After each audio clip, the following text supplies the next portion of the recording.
Buenas tardes tengan todos ustedes. Dios Padre continúe bendiciendo sus vidas grandemente. A todas las personas que de una u otra manera vean este audio video. Bueno, seguimos con el interesante tema de ángeles de Dios y ángeles de Satanás. Y en esta tarde nos queremos enfocar más que todo en el famoso día malo, del cual habla Pablo en Efesios capítulo 6. Y vamos a ir a este texto para meternos de lleno en esta tarde, en lo que nos concierne a nosotros como cristianos y también ver cómo a nivel mundial las regiones celestes, el segundo cielo, el cosmos, influencia tanto en las personas. Vamos a leer Efesios capítulo 6 del 10 en adelante. Ahí tendríamos un panorama más abierto de lo que vamos a hablar en esta tarde. Dice la palabra del Señor: por lo demás, hermanos míos, fortaleceos en el Señor y en su poder de su fuerza, y en el poder de su fuerza. Vestíos de toda la armadura de Dios, para que podáis estar firmes contra las acechanzas del diablo. Porque no tenemos lucha contra sangre y carne, sino contra principados, contra potestades, contra los gobernadores de las tinieblas de este mundo, contra huestes espirituales de maldad en las regiones celestes. Por tanto, tomad toda la armadura de Dios, para que podáis resistir en el día malo, y habiendo acabado todo, estad firmes. Bueno, que el Espíritu Santo nos ayude en esta tarde a llevar un mensaje que sea didáctico, porque el Espíritu Santo es el maestro por excelencia. Él nos enseña y nos recuerda toda la palabra que es nuestro Señor Jesucristo. Entonces, para meternos de lleno en lo que es el día malo, eh, la palabra de Dios nos dice acá que por lo demás, hermanos, fortaleceos en el Señor y en el poder de su fuerza. Entonces tenemos que empezar a que ese por lo demás nos abre un panorama. Nos está diciendo de todo lo que viene hablando Pablo. Se puede decir de todo lo que viene hablando de la carta a los Efesios, que es una carta donde se posiciona la iglesia en los lugares celestiales. Algunos buenos maestros han denominado la carta a los Efesios la carta de la posición del creyente, de donde Cristo es la cabeza y la iglesia es su cuerpo. Entonces ahí tenemos una garantía bien grande de que unidos a la cabeza, que es Cristo, pues todos tenemos esa victoria garantizada en Él, porque Él triunfó en la cruz del Calvario. Ahora, por lo que Pablo viene hablando, y ya cuando él entra al capítulo 5, desde el versículo 22, él dice, 23, perdón, él dice, someteos los unos a los otros en el temor del Señor. Y empieza a hablar de todas las dimensiones de lo que es el mundo de la pareja, de lo que es el matrimonio, de lo que es la relación esposo-esposa, la relación esposa-esposo, lo que es la relación padres con hijos y lo que es la relación hijos con padres, lo que es la relación empleado con patrón y lo que es la relación patrón con empleado. Entonces, todo eso lo vemos en el capítulo 5 del 23 en adelante, y que llega como hasta el 6-9. Ahí nos hablan de todo lo que tiene que ver con algo muy importante en la tierra, que es la familia, porque la familia es el núcleo de la sociedad. Si se logra desestabilizar una familia, pues el enemigo habrá ganado. Se puede decir que las regiones celestes han ganado, porque ese es el trabajo de ellos, desestabilizar la familia acá en la tierra. Entonces, como dije, la familia es el núcleo de la sociedad. Conforme se empieza a desarrollar la vida en familia, pues estos muchachitos, los hijos, los niños, las niñas, los hijos, van creciendo y van influenciando o van transmitiendo lo que viene de la casa, se va transmitiendo a la sociedad. Ahora, la familia es la primera institución de Dios acá en la tierra. Fue lo primero que Dios creó acá en la tierra, la familia, por encima de todo, por encima de empresas, por encima de una cosa, por encima de la otra, hasta por encima de la misma iglesia, hasta por encima del mismo pueblo de Israel. Lo primero que Dios constituye después de haber hecho una creación, de haber hecho un planeta bien ordenadito, pues constituye la familia. Primero el hombre y después la mujer, cuando se la saca de su costado, cuando lo introdujo en un profundo sueño. Mire, la Biblia no se contradice, la Biblia se complementa.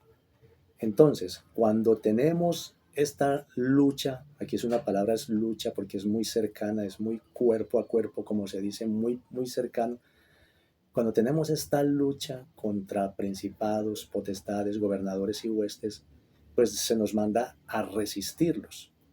Sabemos que acá en la tierra, como ministros, como hijos de Dios, como personas que hemos creído en la obra poderosa de Cristo Jesús y que los que creen en su nombre, a los que creen en su nombre echarán fuera demonios, todas estas cosas. Entonces también creemos que acá en la tierra se pueden expulsar demonios, expulsamos demonios, pero nos manda, el apóstol Pablo nos manda a tener esta lucha y a resistirlos firmes en la fe. Esto lo iremos desarrollando mucho más adelante, mirar por qué estas entidades nos mandan más bien a resistirlas y por qué sí se nos da la autoridad de expulsar fuera demonios e espíritus inmundos. Ahora, la manera de resistirlos es fortaleciéndonos en el Señor y en el poder de su fuerza. Ese poder de su fuerza es el Espíritu Santo. Como dice allá en el libro del profeta Zacarías 4:6, no es con ejército, no es con fuerza, es con mi Santo Espíritu. Ahí reside el poder del cristiano. Entonces, y nos tenemos que vestir de toda la armadura de Dios. Es impresionante que para esta, llamémoslo así, esta lucha cósmica contra entidades espirituales, llamémoslo así, ángeles de Satanás, en todas sus dimensiones, porque el propósito de este estudio es llevarlo a todas las dimensiones y a todas las funciones. Bueno, respeto ese concepto y tampoco quiero meterme mucho más allá de lo que la palabra no me muestre, pero respeto ese consejo cuando dicen que todo eso es lo mismo. Bueno, yo creo que no es lo mismo. Cada quien tiene su distinta función porque cuando Dios usa un nombre no es para rellenar, cuando Dios usa un nombre es para que escudriñemos y miremos con qué propósito está ese nombre ahí y cuál es la función por la cual Dios permite que se nombre.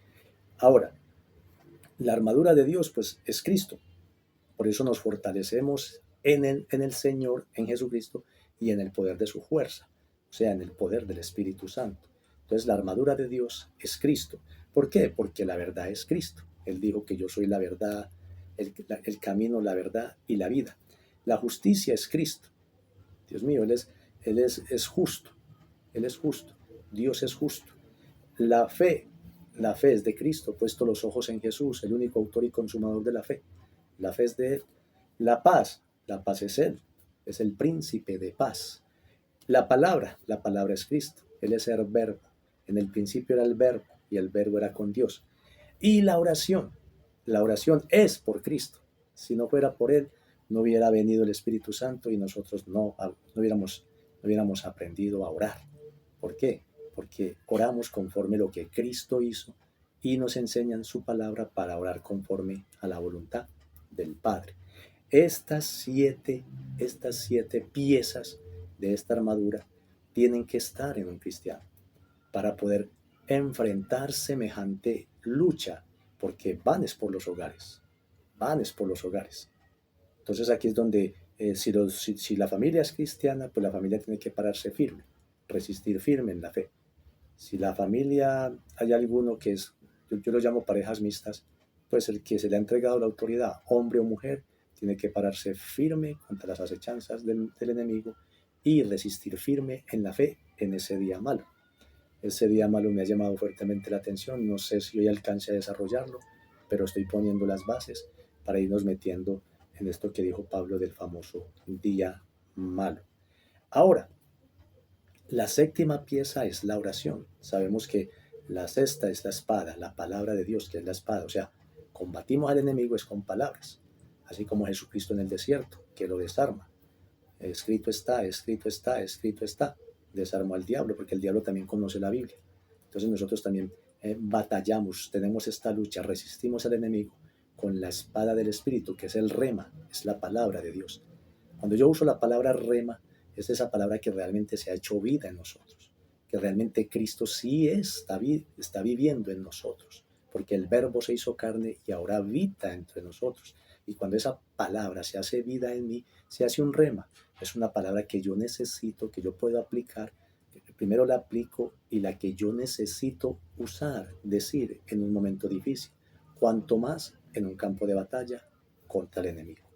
Ahora, la oración, la oración, lo puedo llamar así, respeto si alguien tiene otro concepto, pero lo puedo llamar así. La oración es el equipo de comunicación en el campo de batalla. Ese equipo de comunicación que mantiene conectado, yo no sé, todo ejército tiene un equipo de comunicación. Antiguamente en la Primera Guerra, la Segunda Guerra Mundial, estaba la persona que iba con el radiecito, con todo el equipo de comunicación a sus espaldas. Ahora todo es más tecnológico, pero siempre en cada guerra, en cada batalla, siempre hay alguien experto en comunicaciones.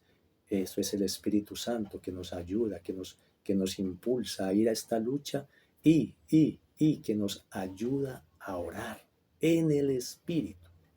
Ese es porque necesitamos estar comunicándonos en oración con Dios, que nos ayude, que nos dé la fuerza, que Jesucristo nos muestre el camino que debemos tomar, cómo resistimos a este enemigo, cómo hacemos para que el enemigo no nos quite ninguna de estas 7 piezas que conforman esta armadura. ¿Por qué pierden algunos cristianos? ¿O por qué en esta vida cristiana habremos perdido alguna lucha contra las regiones celestes? Porque alguna parte de la armadura la hemos descuidado. O nos presentamos al campo de batalla o para resistir al enemigo, nos presentamos defectuosos sin alguna de estas 7 piezas. Ahora, Efesios 6:12 dice que la lucha no es contra sangre y carne. Y esto nos tiene que llamar fuertemente la atención, porque es como un énfasis. Nuestra lucha no es contra carne y sangre. O sea, no es contra tu esposo, no es contra tu esposa, no es contra tus hijos, no es contra tus hijas, no es contra tus padres, no es contra tu patrón, no es contra tu empleado, que eso es lo que prácticamente Pablo viene hablando en Efesios 5 del 23 en adelante. Entonces, ¿por qué? Porque es que en la familia, en el mismo núcleo del hogar, pues las regiones celestes, el segundo cielo, el cosmos, pues quiere influenciar mucho para dañar esa estabilidad del matrimonio. El problema es cuando la persona ve realmente, a- a- entonces no ve que es una entidad espiritual, sino que ve que realmente es su esposa. Entonces ya no está viendo la entidad espiritual, sino es que está viendo a su esposa o a su esposo. Ahí es donde se generan roces, iras, rencores. No, tenemos que aprender a que no es con mi esposa, no es con mi esposo, no es con mis hijos, o no es contra mis hijos, es contra huestes espirituales de maldad en las regiones celestes. Ahora, eh, vamos a tocar otra vez el tema de principados, potestades, gobernadores y huestes para mirar este conjunto, cómo trabajan en unidad, cómo van trabajando ellos lentamente en unidad para a ir rodeando y acechando al cristiano, más que todo a la familia cristiana. A las familias de la tierra, pues triste decirlo, pero los tienen bien influenciados, pero el cristiano tiene que dar la batalla, tiene que resistir firme en la fe. Principados, como lo dije en la última transmisión, pues tenemos que empezar a mirar que son los primeros en rango, en función. Bueno, y son expertos en las enseñanzas, son expertos en colocar principios basados en el árbol del conocimiento del bien y del mal, son expertos en eso.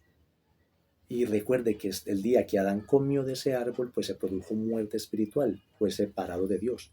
Los principados son expertos en eso, en enseñar a que el hombre y la mujer es capaz de aprender de lo bueno y de lo malo sin necesidad de contar con Dios, sin necesidad de tener al Espíritu Santo, sin necesidad de creer en Cristo. A esto nos llevan los principados, a que se enseñen principios alejados de la palabra de Dios. ¿Y qué hay de los cristianos? O sea que los cristianos no podemos saber lo que es bueno, lo que es malo. Sí, es que el mismo Dios nos lo enseñó. Y la ley, los mandamientos de Dios es lo que nos muestra lo que es bueno y lo que es malo. Ahí es donde nosotros nos basamos y nuestra vida se empieza a regir cada día por esta categoría. Porque nosotros sí fuimos enseñados por el Espíritu Santo a qué es lo bueno y lo malo a través de la ley y los mandamientos de Dios. Entonces, ¿Qué quieren estos principados? Estas cuatro entidades, principados, potestades, gobernadores y huestes. Quieren bajar, quieren bajar al cristiano de los lugares donde ha sido sentado. El cristiano está sentado con Cristo en los lugares celestiales. Eso se llama posición. Quieren bajarlo de su posición. Mateo 19:4 dice, ¿no habéis leído que el que los hizo al principio, varón y hembra los creó? Y aquí se usa la misma palabra para principados, arque, que lo hemos hablado en la clase anterior o en la enseñanza anterior, lo hemos hablado así, arque, los arquitectos. Entonces aquí dice que en el principio, varón y hembra los creó. Y lo que más están haciendo los principados es traer otra enseñanza diferente, colocar principios diferentes de lo referente al matrimonio. Hay matrimonios ahora, hermanos, heterosexuales, bisexuales, homosexuales, hay matrimonios de toda índole, pedófilos, hay matrimonios de toda índole, porque los principados son expertos en colocar principios que vayan en contra de la voluntad de Dios. Pero, como dice Jesús, ¿no habéis leído? El que los hizo al principio fue primero Dios, que estipuló lo que es el matrimonio, la relación entre un hombre y una mujer acá en la tierra. Pero los principados quieren poner que es hombre con hombre, mujer con mujer, hombre con animal, mujer con animal y así. Así, una cosa bien distorsionada de las leyes de Dios, que van en contra de las leyes de Dios. Ahora, vamos a las potestades, para no quedarme mucho en los principados, porque los vimos hace 8 días. Son autoridades, potestades, autoridad, es la misma palabra. Tienen la capacidad para realizar una acción. Tienen el derecho concedido por los principados. Tienen la autoridad para hacer ejercer toda doctrina errónea enseñada por los principados. Entonces ya empiezan a darle autoridad a personas acá en la tierra, a gente de autoridad, empiezan a darle esa potestad para empezar a ejercer todo lo que tiene que ver con el árbol de la ciencia del bien y del mal, que produce separación espiritual de Dios. A ver, usan el derecho legal para ir en contra de las leyes, de los mandamientos de Dios. O sea, lo que más quieren es que el hombre viva en pecado para que no se pueda acercar a Dios, y solamente lo puede hacer a través de la sangre de Cristo Jesús, que lo justifica y que quita ese derecho legal que el enemigo tiene contra él por haber violado las leyes de Dios. Romanos 13:1 dice que toda ley es colocada por Dios, pero cuando estas entidades, estos principados y estas potestades influencian, manchan toda autoridad colocada en la tierra y quieren quitar la autoridad que el cristiano tiene a través de Jesucristo. Entonces, claro, toda ley es colocada por Dios, toda ley es colocada por Dios, pero cuando ya las potestades influencian y dañan la mente de las personas, ya empiezan a colocar leyes que van en contra de la ley de Dios, y ahí sí ya todo se complica para la persona o para la ciudad o para el país donde se deja influenciar de estas potestades, de esas autoridades. Gobernadores de las tinieblas de este mundo. Es una fuerza, es una supremacía que tiene amplitud, o sea, se extiende poderosamente todo lo que va descendiendo a la tierra. Entonces, se mueven especialmente en las tinieblas. Se mueven especialmente en las tinieblas. ¿Qué es tinieblas? Es oscuridad, es ignorancia. Miren, no es una ignorancia de que la gente no sepa nada, no. Es una ignorancia de las cosas de Dios, de la palabra de Dios. Porque las tinieblas es oscuridad. Y si uno no puede ver, no sabe para dónde va. Si uno no tiene la luz de Cristo, la luz de la palabra, pues no sabe para dónde va. Entonces los gobernadores de las tinieblas de este mundo lo que más quieren es ignorancia. Que la gente no reciba y no entienda la palabra de Dios. Que la gente diga, eso no es para mí, la Biblia es un libro aburridor. Eso es lo que quieren los gobernadores de las tinieblas de este mundo. Mantener a las personas en ignorancia, y al cristiano, cuando lo cogen mal parado, cuando lo cogen con alguna fisura en la armadura, pues que el cristiano también empiece como a no entender, como no me gusta, como qué pereza, como un rechazo. leo y no entiendo, leo y no entiendo. ¿Por qué? Porque está en ignorancia. Si uno no puede ver para dónde va, está en ignorancia, está en oscuridad, porque la luz es la que nos hace avanzar, nos hace progresar. Eso tenemos que tenerlo muy en cuenta porque, como dice Primera de Timoteo 3:4, que el que no sabe gobernar su propia casa, ¿cómo? ¿Cómo cuidará de la iglesia del Señor? O sea, tiene que saber gobernar primeramente en su casa. Pero si los gobernadores de las tinieblas de este mundo le ponen un velo, lo meten en oscuridad, hermano, pues no va a ser capaz ni en su casa y mucho menos en la iglesia. Tenemos que tener mucho cuidado con estas cuatro entidades, que a veces, como les dije al principio, es un texto muy conocido, es un texto que no lo sabemos de memoria. Cuando oramos, oramos con todos estos textos, pero la pregunta es si estamos resistiendo y si estamos saliendo vencedores en el día malo. Ahora, las huestes espirituales de maldad. Esta palabra huestes me llamó la atención, cómo se escribe en el griego, y es la palabra estrategia, estrategia. Y son los estrategas para conectar con la tierra, o sea, conectan lo que viene del segundo cielo, empiezan a conectarlo con la tierra. Es un ejército, huestes es un ejército, esperando el momento oportuno para que a través de espíritus inmundos y de demonios llenar la tierra de maldad. Y a medida que vayamos avanzando en este estudio, eh, recuerden que este estudio es con el propósito de ver todas las distintas funciones. Entonces acá en la tierra, los espíritus inmundos son felices habitando los cuerpos humanos. Son felices. Como dijo Jesucristo, cuando el espíritu inmundo sale de casa, de su casa, pues va por ahí vagando y después quiere volver, porque no encuentra reposo. O sea, la única manera que los espíritus inmundos encuentran reposo es en los cuerpos humanos. El espíritu inmundo tiene esa cualidad, o el espíritu impuro. Pero los demonios son felices con la idolatría. Son felices donde hay idolatría y eso está lleno de demonios.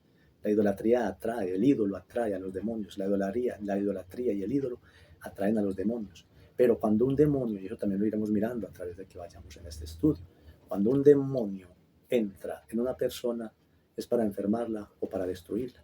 Entonces son funciones que cada quien tiene. Pero estas huestes espirituales de maldad son los conectores, los estrategas, esperan el momento oportuno para ir llenando la tierra de maldad. Espero que haya quedado claro estas cuatro funciones básicas, no las he profundizado, creo que de pronto más adelante las iré profundizando cuando nos metamos de lleno a lo que hay arriba, qué es lo que realmente hay arriba para decir que esto viene de las regiones celestes. Si pensábamos que todo ataque venía del infierno, que todo ataque venía de los ángeles del infierno, demonios del infierno, todo era del infierno. Pero aquí Pablo nos dice que cuidado, que por la familia vienen desde arriba y por la familia completa. Entonces, Efesios 6:13 dice, para poder resistir vestido con la armadura de Dios en el día malo, en el día malo. Y aquí quiero empezar a poner el fundamento, creo que la otra semana lo podría complementar, terminarlo, porque lo quiero dar muy bien explicado este día malo. Ya puse el fundamento, pero acá, en este día malo, me llama la atención lo que pasó con Job. Y Job se puede decir que vivió el día malo. Vivió el día malo. Mire que Pablo nos está hablando de un día malo donde se puede afectar la relación matrimonial, la relación padres-hijos, hijos-padres, la relación laboral que es tan importante en una familia, con los patrones, todo esto. Pablo nos está hablando de eso. Y Job lo vivió. Y yo digo, bueno, gloria a Dios por Jesucristo, porque Job lo vivió en un mismo día, todo. Gloria a Dios por Jesucristo. Yo creo que para vivir todo eso en un momento, en un día, no solamente lo aguantaría Job, Dios mío. Bueno, pero gloria a Dios por Jesucristo y el Espíritu Santo, que yo no creo que permita que un hijo de Dios pase por todas esas calamidades en un solo día, como las vivió Job. Pero Job, en un día, nos muestra que perdió su hogar, perdió su esposa porque lo despreció. Cuando lo vio así, claro que también el dolor de una madre haber perdido todo también, pero cuando lo vio así con esa cosa que tenía en los pies, dicen que era elefantitis, le dice, aún retienes tu integridad, maldice a Dios y muérete. O sea, se ganó el desprecio de de su esposa, como quien dice, el Dios en el cual tú crees, nos abandonó. Perdió su hogar, perdió sus hijos, perdió muchas cosas materiales, ganado, todo, todo. Perdió sus empleados. Entonces se puede decir que lo que dice Efesios 6, Job lo vivió en un solo día. Yo, como le digo, yo creo que por Jesucristo nosotros no vamos a vivir todas esas calamidades en un solo día. Pero sí, si nos descuidamos, si no resistimos firme en la fe, si nos presentamos a esta batalla con alguna fisura o falencia en alguna de las 7 piezas de la armadura, pues el enemigo sí puede empezar a dañar alguna área de nuestras vidas. Mire, la familia es atacada desde arriba, pero con una intención de dañar su vida espiritual. Y en el día malo, como dice Efesios 5:23, someteos en el Señor los unos a los otros, o los unos a los otros someteos en el temor del Señor. En el día malo, ninguno se quiere someter al Señor, ni el esposo, ni la esposa. En el día malo, como dice Efesios capítulo 5 del 23 en adelante, en el día malo, la esposa no se quiere sujetar al esposo. En el día malo, el hombre no quiere amar a su esposa como Cristo amó a la iglesia. Y es más, en su corazón adultera, porque empieza a anidar sentimientos, a anidarlos, a consentirlos en su corazón con otras mujeres. En el día malo, la mujer no respeta a su marido. En el día malo lo ofende, en el día malo se burla de él, en el día malo lo pisotea. En el día malo pasan todas estas cosas. En el día malo, los hijos no obedecen a los padres. En el día malo, los hijos se les rebelan a los padres. En el día malo, los padres desesperan a sus hijos. En el día malo, los padres se les va la mano castigando a sus hijos. En el día malo, puede pasar algo en el trabajo. En el día malo puedo chocar con el supervisor, en el día malo puedo chocar con el patrón, en el día malo me pueden hasta echar del trabajo. En el día malo, si soy patrón, puedo ser injusto con mis obreros, puedo ser injusto con mis empleados, puedo hasta echar a alguien injustamente de la empresa. En el día malo, mis hermanos, en el día malo es que pasan todas estas cosas. Ahora la pregunta es, ¿por qué en el día malo? ¿Y por qué hay un día malo? ¿Por qué hay un día malo? Y yo no quiero ser aguafiestas, ni quiero ser tampoco una persona que de pronto vaya a ser malentendido. Pero cada día Dios me confirma lo que sentía alguna vez, que lo dije en la iglesia, y bueno, yo tampoco voy a criticar a nadie por esto. Cada quien realiza eso como lo desee. Es más, hasta a mí me lo han celebrado. Pero el día malo es el día de nuestro nacimiento. Así de sencillo. Y ojalá me den la oportunidad de ir hilando todo esto, porque en el día malo fue cuando nacimos. Y explicaremos la otra semana por qué nacemos en pecado, por qué nacemos con una influencia de arriba, por qué nacemos con un espíritu guía, como lo llama la nueva era, por qué nacemos con un espíritu custodio, con un ángel guardián, por qué nacemos con ese espíritu de muerte, el cual llama la Biblia, que nos mantiene separados de Dios hasta que nacemos de nuevo. ¿Por qué la necesidad de nacer de nuevo? ¿Por qué tiene que haber otro día de nacimiento? Impresionante. O sea, si hilamos todo esto, el día malo es el día de nuestro cumpleaños. Mire, es un día que si no estamos bien parados, personalmente nos puede ir mal. Estados de ánimo, depresivo, aburrido, irritable, que se puede empezar a transmitir hacia el hogar, con la esposa, con el esposo, con los hijos, con los padres, porque alguien estuvo en su día malo. ¿Ha escuchado la frase, hoy no es mi día? Hoy tengo y sacan el apellido, hoy tengo el Cárdenas Garavito alborotado por el día malo, por esos estados alterados, porque mucha gente no lo entiende. Es que es más, eso pasa desapercibido, Pero yo en lo que he escudriñado y he estudiado, yo digo, Dios mío, es impresionante. Ahora sí entiendo por qué la necesidad de nacer de nuevo. ¿Por qué la necesidad de nacer de nuevo? ¿Por qué la necesidad de nacer de arriba, de papá Dios? De papá Dios. O sea, es un nacimiento espiritual, pero que afecta toda mi vida. Y corta con ese día malo en el cual nací, que para mamá fue muy alegre, para papá fue mucha alegría, pero que empezaba a marcar el destino por el cual estamos en esta tierra. Miraremos todos esos pasajes y solamente digo esto y no quiero ser aguafiestas, como le dije. A mí me lo celebran, yo participo de eso, pero siempre he dicho en la iglesia, he dicho, me interesa más el día que nací espiritualmente. Yo nací el 26 de febrero de 1969, nací físicamente por voluntad de doña Noemi y don Walter, mis padres, o don Walter y doña Noemi, mis padres. Pero el 1 de julio del 2001 nací de nuevo por voluntad de papá Dios. Entonces ese día malo lo estaremos mirando más profundamente la otra semana para irnos metiendo de lleno por qué la necesidad de nacer de nuevo y por qué si las personas no nacen de nuevo no pueden ver ni entrar al reino de Dios. Solamente un detalle, la Biblia mienta solamente dos cumpleaños en las escrituras. Mienta dos cumpleaños en las escrituras.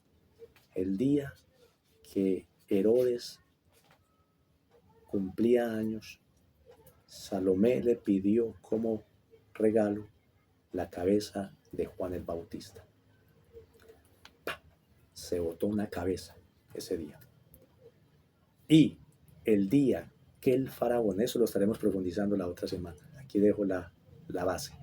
Y el día que Faraón cumplió años, se celebró una fiesta y él llamó al copero y al panadero. Al copero, a los cuales José les había interpretado el sueño, al copero lo restituyó en su puesto, pero al panadero lo decapitaron. O sea, dos fechas donde se perdió la cabeza.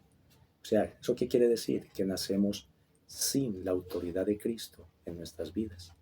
Nacemos totalmente alejados de la vida que es Cristo, porque Cristo es la cabeza de la iglesia, la cabeza de nosotros como cristianos.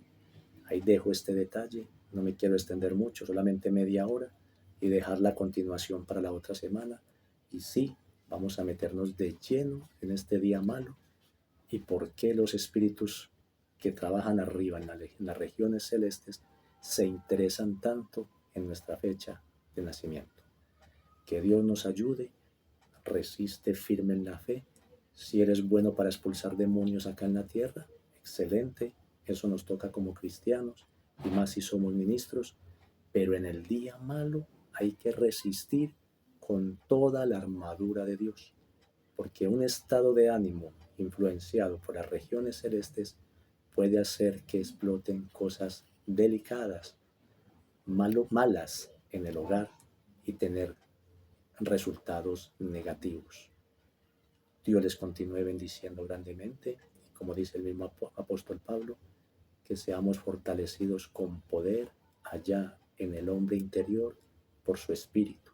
Si no has nacido de nuevo, te hago esta invitación, solamente en Jesucristo hay salvación, y sigue mirando estos videos para que te des cuenta que hay un día en que nacemos de nuevo, hay un día que pasamos de muerte a vida y nuestro nombre es inscrito en el libro de la vida y tenemos vida eterna. Dios les continúe bendiciendo grandemente y Jesucristo es la última y la única oportunidad para estos tiempos finales donde ya tanta señal están anunciando el arrebatamiento de la iglesia y después la venida del Señor Jesucristo cuando ponga sus pies en el monte de los olivos. Mil bendiciones y nos vemos, si Dios quiere, dentro de 8 días. Feliz y bendecida noche.